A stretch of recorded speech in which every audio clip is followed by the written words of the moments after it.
E aí galera, como é que vocês estão? Espero que todos estejam bem, espero que todos estejam lendo a Bíblia, se fortalecendo no poder do Espírito Santo. Então bora para a nossa devocional.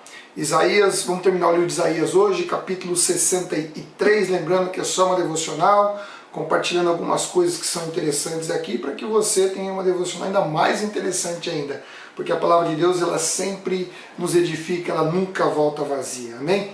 Bom, no 63 aqui é o julgamento dos inimigos do Senhor, e lá no 7 começa um louvor pelo livramento. Então o profeta ele começa a refletir sobre o passado de Israel, de como Deus demonstrou o seu amor leal, como o povo se rebelou contra Deus e depois passou por inúmeros sofrimentos.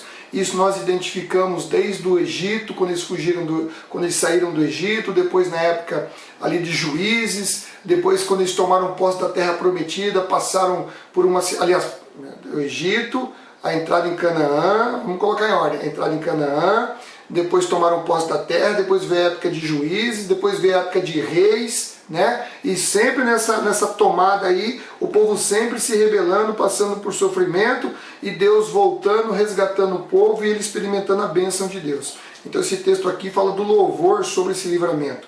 E lá no verso 8, no finalzinho do verso 8, Deus faz uma comparação que todas as nações eram traidoras. E você percebe isso, que está lá em Gênesis de 3 a 11, que o mundo inteiro se rebela, só sobra Noé como justo.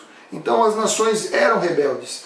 E ele esperava que Israel não fosse, mas Israel também traiu a Deus, Israel também foi rebelde, né? E lógico que Deus sofre com essa situação, Deus não se agrada dessa situação, e ele se entristeceu às vezes que Israel caiu no pecado e foi dominada por outras pessoas. Como da mesma maneira Jesus sofreu em favor de toda a humanidade, sofreu no Calvário, sofreu na crucificação e sofreu a morte para nos trazer libertação e graça da parte de Deus sobre nossas vidas. Então, muitas vezes você fala assim, mas eu estou sofrendo tanto, Deus, será que Deus não se agrada com o seu sofrimento? Tá? E muitas vezes seu sofrimento é causado por situações que você mesmo vem causar, tá bom? Então nós temos que estar atento a isso aí. Bom, assim, ele continua aqui no finalzinho, no verso 10, ele fala assim, mas eles se rebelaram e entristeceram o Espírito Santo. Cara, vou dizer uma coisa para você, entristecer o Espírito Santo é a pior furada que existe. É a pior furada, porque o Espírito Santo é aquele que está conosco. É aquele que nos ajuda, que nos dá força, que nos dá coragem, que nos ensina, que nos faz lembrar, que nos conduz, que nos mostra o caminho. E entristecer o Espírito Santo, ele se afasta de você e você fica perdido, fica cego, tateando no meio do escuro. E foi isso que aconteceu justamente com os israelitas. Então isso aí, você percebe, na época que os israelitas estavam no deserto, pecaram, pisaram o pé na jaca, foram errados, depois, né, vou repetindo mais uma vez, na época de Juízes, e depois na época de Reis, até o exílio. Você vê que ali o povo estava sofrendo mais do que subaco telejado, como diz o povo. Por quê? Porque entristeceu o Espírito Santo e o pecado afasta, lógico. O Espírito é santo, afasta o Espírito da pessoa. Beleza? No 63,16, para quem nunca viu na Bíblia, no Antigo Testamento, Deus ser chamado de Pai, está aqui. Né? Aliás, tem uma passagem também em Salmos e tem duas aqui em Isaías, não só nesse texto aqui, mas também em Isaías 68,5 e nesse próprio o 63,16, o 64,8 e depois o 68,5, Deus é chamado de Pai. Porque no papel de pai ele tem um compromisso fiel com os seus filhos, muito maior do que o compromisso que nós temos com nossos parentes. Muito maior, o compromisso que eu tenho com meu pai e com os meus filhos não é tão grande quanto o compromisso que Deus tem para comigo e o compromisso que eu devo ter para com Ele, porque é imutável esse compromisso. Esse compromisso foi firmado no sangue de Cristo Jesus. Beleza? Vamos lá no 64, então, pulando para o 64 aqui, você vai ver lá que no verso 4, Paulo cita esse verso 4 lá em 1 Coríntios 2,9.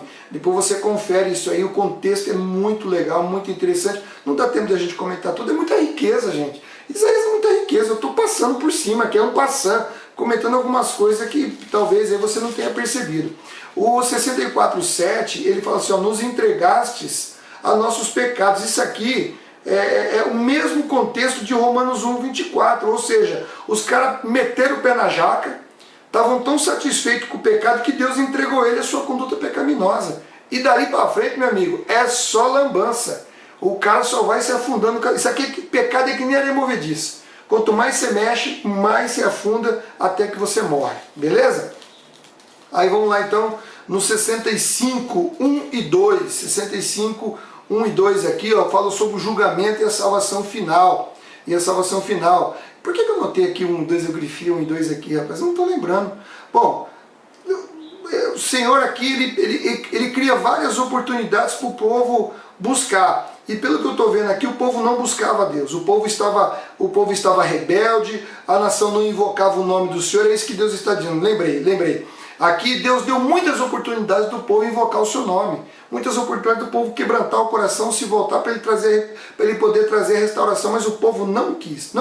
Deus dizia, estou aqui. Todo dia abria os braços. E o povo não queria saber. O que o povo queria? Consultar os mortos, que é proibido conforme Deuteronômio 9:11. Queria comer carne de porco, fazer ensopado. Levítico proibia isso. Está lá em Levítico 11:7, Deuteronômio 14:3 e 8. O povo estava com o pé na jaca. E aí o que dizia? E entravam em rituais de purificação, onde eles não eram.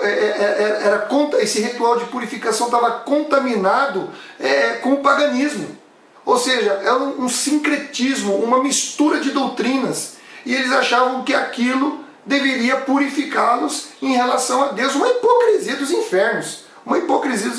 Filho de Satanás, esses caras aqui que misturavam a coisa. E hoje a gente tem que tomar muito cuidado para que a gente não caia nesse engano de achar que nós podemos misturar a ordem bíblica com o mundo. Trazer o mundo para a Bíblia nós não vamos conseguir. Vai cair na mesma situação que esses caras. Então toma cuidado. A Bíblia é um livro onde traz princípios, valores e doutrinas. E Jesus disse que se eu sim seja sim, que se eu não seja não. O que é sim é sim, o que é não é não. Nós não temos amizade com o mundo.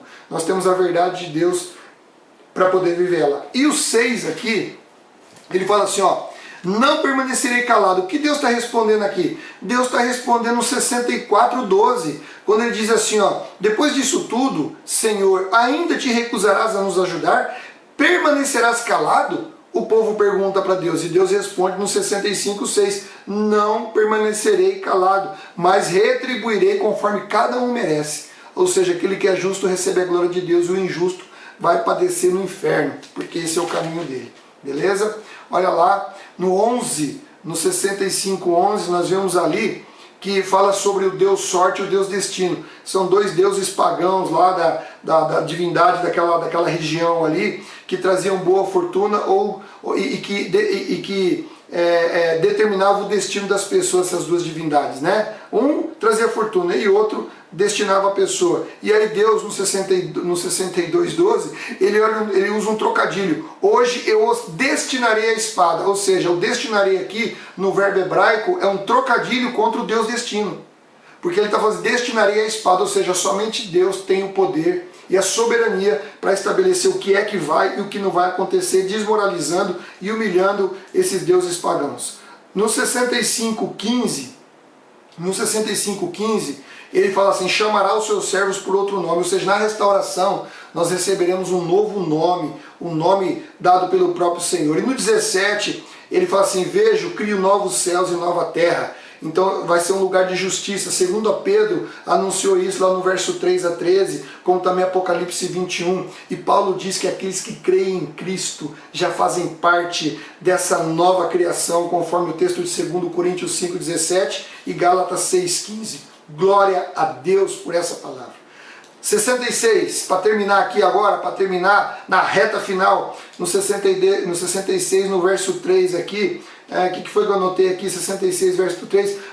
Os perversos aqui apresentam os sacrifícios da lei. Só que o que acontece? O pecado tornava esse sacrifício como uma oferta pagã, como eu já disse lá, mencionei aqui no 65 na purificação. Aqui a purificação, aqui o sacrifício, não adianta nada. É a mesma coisa que a gente comparecer na igreja hoje para oferecer o nosso corpo como sacrifício vivo, santo e agradável a Deus, sem uma transformação divina, sem compromisso com Jesus, sem obediência à palavra, sem temor a Deus. O que é que vai acontecer? É uma oferta pagã. Porque se você não tem compromisso com Deus, por que Deus vai aceitar o seu sacrifício? Deus não quer nem saber do teu sacrifício.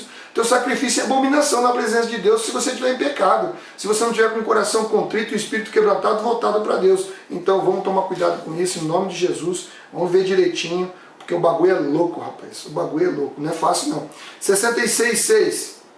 Fala que assim, esse aqui eu achei legal, porque eu achei lá em Ezequiel. Esse 66,6 aqui, ele é uma cena paralela que está descrito lá em Ezequiel 9, onde os guardas da cidade, eles saem para destruir todos os habitantes perversos por ordem de Deus. É uma vingança que Deus dá de retribuição aos desobedientes. Então você vai ver isso aqui lá em Ezequiel 9, cara, achei muito top isso aqui. Quando eu olhei aquilo, tá lá em Ezequiel alguma coisa aqui, estava lá realmente. Beleza? 66,15.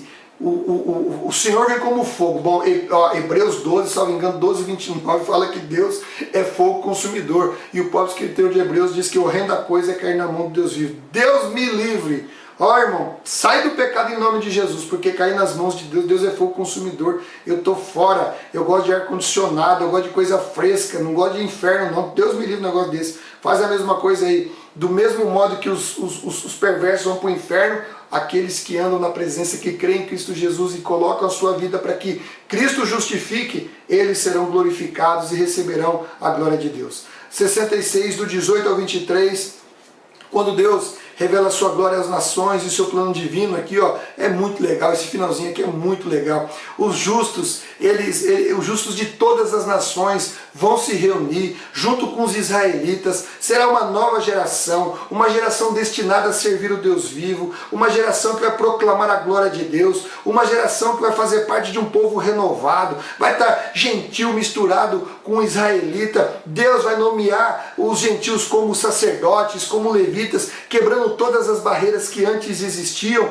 e nós participaremos da festa do Cordeiro, da festa do casamento do Cordeiro. Olha que coisa maravilhosa. Esse final aqui é uma coisa translumbrante, mas tem uma advertência lá no verso 24. Tem uma advertência. A advertência final da severidade e do juízo divino, do mesmo jeito que Isaías começa esse livro falando dessa condenação aos que se rebelam a Deus, ele termina fazendo essa advertência, que aquele que for perverso, que se rebelar contra Deus, os perversos vão viver no mais absoluto horror, pois eles não terão esperança e nem alívio de seu sofrimento. O sofrimento será eterno. Tá? Todos os que passarem por ali verão com mais absoluto horror. O fogo que queima nunca se apagará, pois os vermes os devoram e nunca morrerão. Deus me livre do negócio desse. Senhor, olha, Senhor, tem misericórdia de mim, de quem está assistindo esse vídeo.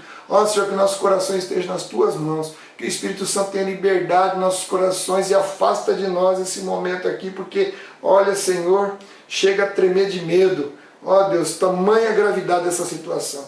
Deus abençoe sua vida, querido. Deus abençoe muito sua vida. Foi muito divertido, muito legal nós lermos junto o livro de Isaías. Espero que Deus continue te abençoando. Leva para frente isso aí, divulgue nas redes sociais, divulgue nos seus canais, divulgue também para os seus amigos, nas listas de transmissão, e vamos levar a palavra de Deus adiante. Amém? Deus abençoe sua vida. Até o livro de Jeremias, para louvor da glória de Deus. Tchau. Valeu.